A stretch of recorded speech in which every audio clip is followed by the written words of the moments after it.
अंदर हवस की आग जागने लगी थी। लड़कियों के जिस्म को गंदी नजर से देखता रहता था। मेरे अंदर आग लग जाती थी। मन करता था कि उस लड़की को उठा लूं। न जाने क्यों मेरे जज्बात बेकाबू हो जाते थे। जो भी लड़की देखता उसके पीछे पीछे घूमता फिरता और उसके जिस्म का जो भी हिस्सा खुला नजर आता मेरी नजर वहीं अटक जाती थी। किसी काम में मन नहीं लगता, बिल्कुल नकारा हो चुका था। एक दिन मेरे पापा बहुत बीमार गए, मुझे बुलाया, कहा, संदीप तुम्हारी हरकतों से मैं बिल्कुल परेशान हो गया हूँ। मैं जिंदा बचूं ना बचूं, चाहता हूँ कि मेरा काम अब से तुम संभालो। उन्होंने मुझे अपना वीडियो कैमरा दे दिया और कहा, आज के बाद तुम शादियों में वीडियो बनाओगे और हमारी दुकान में बैठोगे। मेरे पापा की तबीयत कुछ ज्यादा ही खराब थी, जिस वजह से मजबूरन मुझे इस काम को हाथ लगाना पड़ा। जल्दी ही मुझे मूवी बनाने का पहला कॉन्ट्रैक्ट मिला तो मैं शादी में पहुंच गया। वहां पहुंचकर मुझे एहसास हुआ कि यह काम मेरे मतलब का है। मैं दुल्हन की तरह तरह के पोज में फोटो ले लेता। शादी में खूबसूरत लड़कियां मनरा रही थी और मैं उन सब की वीडियो बनाता रहता।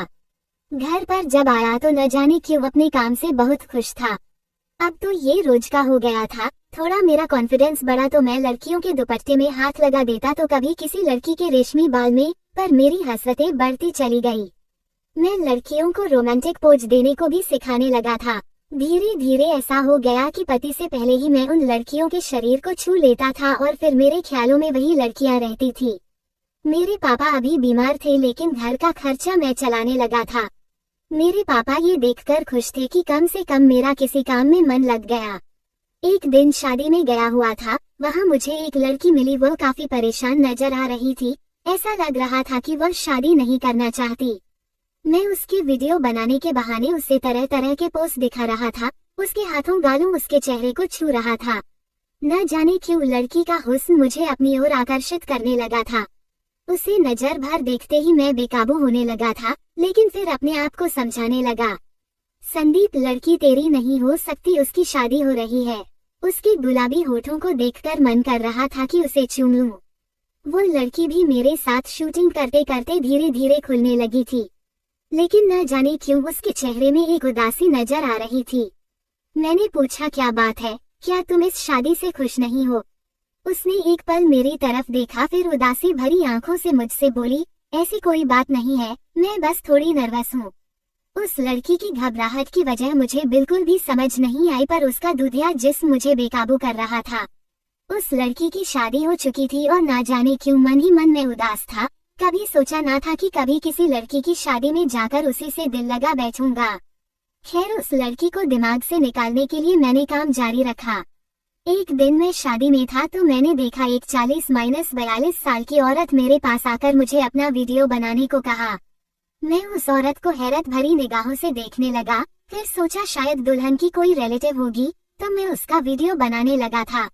वो औरत ने बड़े अजीब से कपड़े पहन रखे थे। उसकी फोटो शूट करने के बाद उसने कहा, तुम कब से काम कर रहे हो? मैंने कहा, मुझे 2 महीने हो गए हैं। फिर उसने पूछा, कितने पैसे कमा लेते हो? मैंने कहा, एक शादी के 2000 मिल जाते हैं। उसने कहा, क्या तुम मेरे साथ काम करना पसंद करोगे? मेरे 3 घंटे की शूटिंग है, मैं तुम्हें लाखों रुपए दूंगी। ये बात सुनकर मेरा सर चकरा गया और मैं उसे हैरत भरी निगाहों से देखने लगा। शादी के पूरे 1-2 दिन शूटिंग में भी मुझे सिर्फ 2000 मिलते हैं।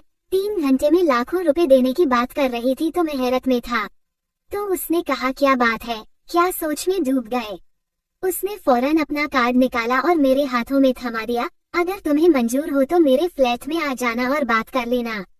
जब मैं घर लौटा तो उस औरत की बात ही मेरे दिमाग में घूम रही थी। मेरे घर पर शादी के लायक 2 बहनें बैठी हुई थी। शादी तो ऐसे नहीं करवा सकते, उसके लिए लाखों के तहत चाहिए। हमें इतना ज्यादा कॉन्ट्रैक्ट भी नहीं मिलता था। शादी के सीजन में थोड़ा बहुत काम मिल जाता था, ऑफ सीजन में बहुत हालत खराब होती थी। किसी तरीके से हमारा घर ही चल पाता था। बहनों की शादी के लिए पैसे इकट्ठे नहीं हो पाए थे। मैं सोच में था कि मैं क्या करूं। मेरे पापा की तबीयत अभी काफी हद तक ठीक हो चुकी थी, लेकिन उन्होंने अब तक काम नहीं संभाला था। मैंने सोचा पहले उस औरत से जाकर बात करके देखता हूँ कि मामला क्या है। अगली सुबह मैं उसके एड्रेस में पहुँच गया। दरवाजे की बेल बजाई तो उस औरत ने आकर दरवाजा खोला। उससे नजरें मिलते ही मुझे एक हैरत का झटका लगा था। वह फोन पर किसी के साथ बात कर रही थी। मुझे देखकर मुस्कुराए और अंदर बुला लिया, कहा सोफे में बैठ जाओ। वो मेरे सामने घूम घूम कर किसी से फोन पर बात कर रही थी और मैं सर से पांव तक उसे ताड़ रहा था। उसने एक बिल्कुल जालीदार मैक्सी पहन रखी थी और मेरी नजर किसी एक्सरे मशीन की तरह उसके खुले हुए अंधों को देख रही थी। मेरे अंदर हवस जागने लगी थी। वो किसी हुस्न की देवी की तरह मेरे सामने टहल रही थी। थोड़ी देर बाद उसने सामने टेबल पर पड़ी सिगरेट की पैकेट उठा ली और सिगरेट का गस्त लगाने लगी थी। उसको देखकर मेरे दिमाग में गंदे ख्याल आने लगे थे। मन ही मन सोच रहा था कहीं अपना खुद का कुछ ऐसा वैसा वीडियो तो नहीं बनवाना चाहती, क्योंकि लाखों रुपए देने की बात कर रही थी। बात खत्म करके वह मेरे सामने बैठ गई, कहा मेरे साथ अगर काम करना चाहते हो तो तुम्हें 6 महीने का कॉन्ट्रैक्ट साइन करना पड़ेगा। तुम इस 6 महीने के दौरान किसी और के लिए काम नहीं कर सकते। ये सुनकर मुझे अपने कानों पर यकीन नहीं हो रहा था। मैं तो यहाँ पर पार्ट टाइम काम के इरादे से आया था, क्योंकि यह कह रही थी कि 3 घंटे का काम है। अभी 6 महीने के कॉन्ट्रैक्ट की बात क्यों कर रही है?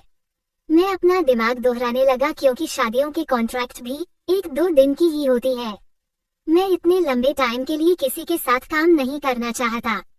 6 महीने के दौरान तो और भी शादियों के कॉन्ट्रैक्ट आएंगे और ये औरत मुझे कितने पैसे देगी?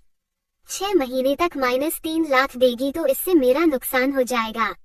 वो मेरी तरफ मुस्कुरा कर ऐसे देखने लगी कि उसे समझ आ चुका था कि मैं इस कॉन्ट्रैक्ट के लिए हाँ कर दूंगा, जबकि मैं इस कॉन्ट्रैक्ट को ना करने वाला था।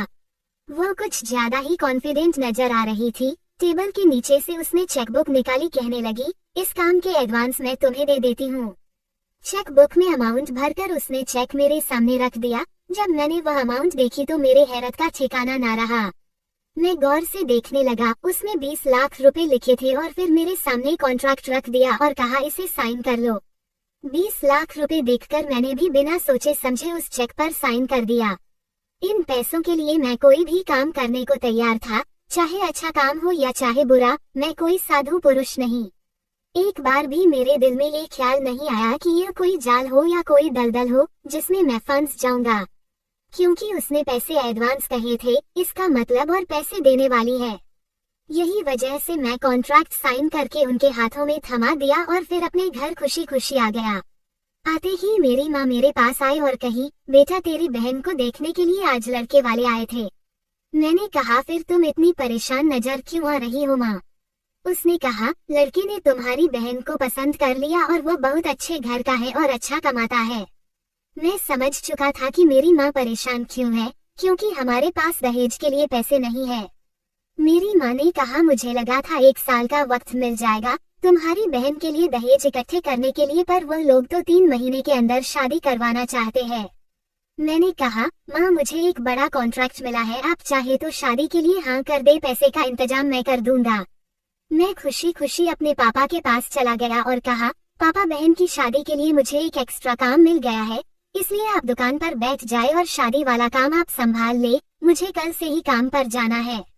उस औरत ने मुझे वह एड्रेस समझा दिया था जहां मुझे कल जाना था। मैं इस बात से बिल्कुल बेखबर था कि मुझे क्या काम करना है।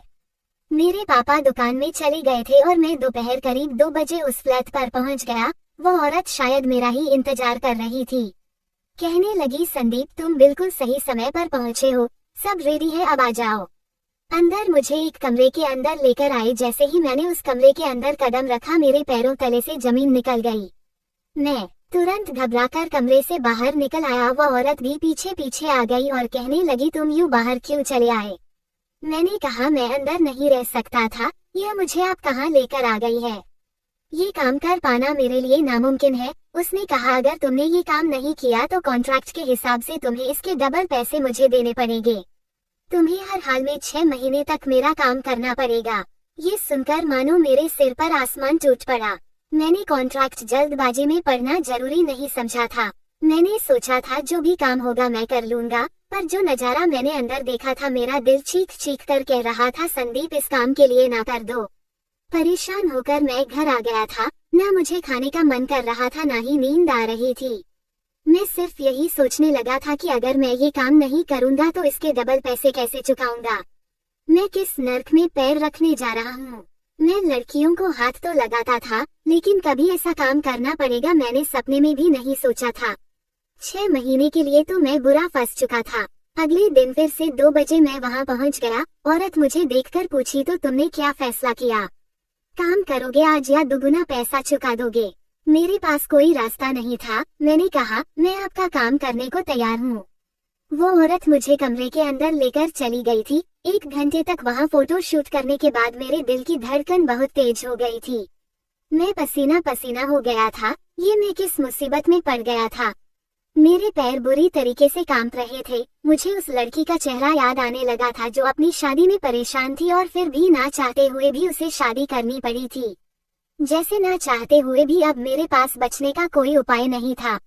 आज पहली बार मेरी आंखों में आंसू आ गए थे। मुझे लगता था कि मेरे अंदर एक हवस छुपा हुआ है। उस फ्लैट के अंदर मेरा दिल ढल चुका था। अगले दिन जब मैं काम पर गया तो एक कम उम्र की लड़की रोती हुई नजर आई। मेरा दिल बहुत नर्म हो गया था। मैं अंदर जाकर हर एंगल में कैमरा सेट कर दिया, पर अंदर ही अंदर न जाने क्यों मेरे दिल के सैकड़ों टुकड़े हो गए थे। मैंने अपनी आंखें बंद की और शादी वाली वो लड़की जिसका नाम नीलम था उसी के ख्यालों में खो गया। उसके बाद आज भी मेरा वही हाल हुआ जो पहले हुआ था। पर धीरे धीरे ये काम में मुझे मजा आने लगा था, क्योंकि मेरे अंदर की आत्मा मर चुकी थी। मैंने इतनी तकलीफ झेली थी कि मैं इंसान से हैवान बनने लगा था। मेरे अंदर कुछ मर चुका था। मेरी माँ एक दिन खुशी खुशी कहा, बेटा तेरी बहन का रिश्ता तय हो गया है। 3 महीने के अंदर मेरी बहन की शादी थी, लेकिन मेरे मन में जरा भी खुशी नहीं थी। मेरी माँ अब मुझसे पूछने लगी, क्या बात है बेटा, तू दिन पर दिन इतना सूखता क्यों जा रहा है? मैं क्या कहता कि मैं अपनी भूल की सजा भुगत रहा हूँ। आखिर वह दिन आ ही गया था, मेरी बहन की शादी का दिन। शादी में लड़की वालों की तरफ से कई औरतें आई हुई थी। शादी में डांस कर रही थी। अचानक मेरी नजर एक औरत पर पड़ी तो मेरी सांस अटक गई। मैंने उस औरत को पहचान लिया था। मेरी माँ ने बताया कि वो मेरी बहन की चाची सास है। जब मैं उसके पास गया तो उसकी भी जान सकने लगी थी, उधर मेरी भी जान सकने लगी थी। मैं किसी तरीके से उसे नमस्ते किया। माँ ने कहा, बेटा ये तेरी होने वाली सांस है। मैं अपनी माँ की तरफ देखने लगा। मुझे समझ में कुछ भी नहीं आ रहा था। मेरी माँ कह तो रही थी कि बहन के ससुराल वालों की तरफ से एक लड़की से मेरा रिश्ता तय कर रही है। वो लड़की दूध सी खूबसूरत थी। मेरी माँ ने उस लड़की को मेरे सामने बुलाया और उसे देखकर मुझे हैरत का झटका लगा। वो लड़की कोई और नहीं बल्कि नीलम थी, जिसकी शादी में मैंने वीडियो बनाई थी। जिसे पाने की हसरत मेरे मन में इस कदर छा गई थी कि महीनों से उसके बारे में सोचता रहा। पर मैं यही सोच रहा था कि इसकी शादी तो हो चुकी है, फिर ये लड़की दोबारा शादी कैसे कर सकती है। मेरी माँ ने कहा कि तुम दोनों आपस में बात कर लो। मेरी माँ चली गई और उसकी माँ एक गंदी मुस्कुराहट देकर मेरी तरफ देखने लगी थी। मेरी जान निकली जा रही थी। जब वो चली गई तो मैंने कहा, नीलम तुम्हारी तो शादी हो चुकी है, क्या हुआ? ये बात सुनकर वह घबरा सी गई, कुछ भी नहीं कह रही थी, बस सर झुकाए चुपचाप खड़ी थी। मैं कुछ समझ नहीं पा रहा था कि आखिर हुआ क्या। मैंने कहा, नीलम घबराओ मत, जो भी हुआ है मुझे बताओ। उसने कहा, मेरे पति ने मुझे तलाक देकर घर से निकाल दिया। ये बात सुनकर मुझे बहुत दुख पहुंचा था, क्योंकि लड़की बहुत ही खूबसूरत थी और काफी सुशील भी थी। मैं सोचने लगा, काश मैंने नीलम से शादी कर ली होती, पर अब वो मुझे मिलने जा रही थी। मेरी परेशानी नीलम नहीं बल्कि नीलम की माँ थी। नीलम मुझसे बात करने को कतरा रही थी। अचानक उसने अजीब सा सवाल पूछा, कहा, संदीप तुम भी मुझे तलाक तो नहीं दे दोगे ना? अगर ऐसा है तो मुझसे शादी के लिए इनकार कर दो, मैं तुम पर बोझ नहीं बनना चाहती। मुझे सच्चाई तक पहुंचना था कि आखिर नीलम का तलाक क्यों हुआ। मैं नीलम से नजदीकियां बढ़ाने लगा था, उसे अपने दिल की बात पूछने लगा था। एक दिन फोन पर मैंने कहा, नीलम तुम मुझे बहुत पसंद हो और मैं तुमसे हर हाल में शादी करूंगा, बस मैं सच्चाई जानना चाहता हूँ, आखिर तुम जैसी खूबसूरत औरत को किसी ने क्यों तलाक दे दिया? पर वह मेरे साथ बिल्कुल भी नहीं खुल रही थी। अचानक मेरे मुंह से निकल गया कि कहीं तुम्हारी माँ की वजह से तो नहीं। ये सुनते ही वह बहुत घबरा गई और फोन काट दिया। मैंने दोबारा से फोन किया पर उसने फोन नहीं उठाया। इसी तरह से मेरे 6 महीने का कॉन्ट्रैक्ट पूरा होने वाला था। आज मेरा आखिरी दिन था। मैंने सोच लिया था कि मैं अब ये काम नहीं करूंगा और अगली बार से कोई भी कॉन्ट्रैक्ट साइन करने से पहले मैं अच्छे से पढ़ूंगा। आज जब मैं अंदर आया तो कमरे के अंदर 3 औरतें शामिल थी, अंदर पहले से ही मौजूद थी। मैंने कैमरा सेट किया और वो औरतें गंदे गंदे पोज देने लगी थी। मैं उनकी वीडियो बनाने लगा था। मेरे हाथ कांप रहे थे क्योंकि इसके बाद जो होने वाला था वह मुझे बर्दाश्त करना था, एक आखिरी बार के लिए। धीरे धीरे औरत अपने उतारने लगी और मेरे सामने पोस्ट देने लगी थी। सब कुछ हो जाने के बाद उसने कहा कि कैमरा बंद कर दो। मैंने अपनी सारी रिकॉर्डिंग बंद कर दी। फिर वह तीनों औरतें बड़ी हसरत भरी निगाह से मेरी तरफ देखने लगी थी और मेरे साथ गंदी हरकतें करने लगी थी। एक मोटी सी औरत कही, मुझे खुश कर दो। उन लोगों ने ताकत की गोली मुझे खिला दी और उसके बाद मुझे उनके साथ वो करना पड़ा जिसे करते करते मेरी आत्मा मर चुकी थी। हर रोज अमीर और प्यासी औरतें फ्लैट में आ जाती, मुझसे गंदी गंदी फोटो और वीडियो निकलवाती और जब सब हो जाता उसके बाद मेरे साथ मेरे जिस्म को नोचती और मुझे उन औरतों को तब तक खुश करना पड़ता जब तक उनकी आत्मा तृप्त नहीं हो जाती। ऐसे ही एक दिन मेरा सामना नीलम की माँ से हुआ था। नीलम की माँ ने भी अपनी प्यास मिटाने के लिए मेरा इस्तेमाल किया था। मैंने इस बारे में नीलम से बात करनी चाहिए तो उसने मुझसे बात करना ही छोड़ दिया था। मैं समझ चुका था शायद यही वजह रही होगी कि नीलम के पति ने उसे तलाक दे दिया। उसकी माँ की कोई गंदी तस्वीर उसके पति के हाथ लग गई हो और उसे नीलम पर भी शक हुआ हो। यहाँ से कॉन्ट्रैक्ट खत्म होने के बाद मैंने नीलम को मिलने के लिए बुलाया और जब मैं इस बार उसकी माँ के बारे में पूछा और उस पर जोर डाला तो उसने सारा सच बता दिया। वो बहुत रो रही थी और कहा, मैंने कभी सपने में भी नहीं सोचा था कि मेरी माँ ये सब काम करेगी। मेरी माँ मेरे पापा के गुजर जाने के बाद से ये सब काम करती है, पर तुम्हें कैसे पता चला? मैं क्या कहता कि मैं क्या काम करता हूँ और मेरे साथ इन 6 महीनों में क्या क्या हो चुका है। मैंने नीलम को उसका कोई जवाब नहीं दिया, बस इतना कहा कि मैं तुमसे शादी के लिए तैयार हूँ। जब शादी के लिए हम नीलम के घर पर गए तो उसकी माँ ने मुझे अकेले में बुलाया, कहा, अपनी बेटी का हाथ तुम्हारे हाथ में देने को तैयार हूँ, पर मेरी एक शर्त है। मैं उसकी तरफ देखने लगा और सोचा शायद वह अपनी सच्चाई दुनिया से छिपाने को कहेगी, पर उसने जो बात कही वह सुनते ही मेरा कलेजा हाथ में आ गया था। कहा, तुम्हें मेरी बेटी के साथ साथ मुझे भी खुश करना पड़ेगा। मेरी आंखों में आंसू आ गए थे। मैंने कहा, ये क्या कह रही है? वह मोबाइल से वीडियो निकालकर मुझे दिखाने लगी जहां मैं उसके साथ। मेरा चेहरा डर के मारे बिल्कुल लाल हो चुका था। मेरे पास अब कोई रास्ता नहीं बचा था, वह मुझे बदनाम कर देती। वो औरत बहुत चालाक थी और मैं उसकी जाल में फंस गया। नीलम को पाने के चक्कर में मुझे उसकी माँ की बात माननी पड़ी थी। शादी के 3 साल तक उसकी माँ को खुश करना पड़ा, लेकिन पाप का घड़ा एक ना एक दिन भर जाता है। उसकी माँ को एक ऐसी बीमारी लग गई जो कभी ठीक नहीं होने वाली थी। 6 महीने के बाद वो गुजर गई और उनकी मौत के साथ वह राज भी हमेशा के लिए दफन हो गया था, जिस राज को छुपाने के लिए मैं उसके जाल में फंस गया था। नीलम को मेरे बारे में मैंने कभी भी सच्चाई नहीं बताई थी, क्योंकि मेरे साथ जो कुछ भी हुआ था वह गलत था, जिसे मैंने सीने में दफन करना ही सही समझा। मैं हमेशा से सही करना चाहता था, पर हालात के मारे मुझे ये सब करना पड़ा।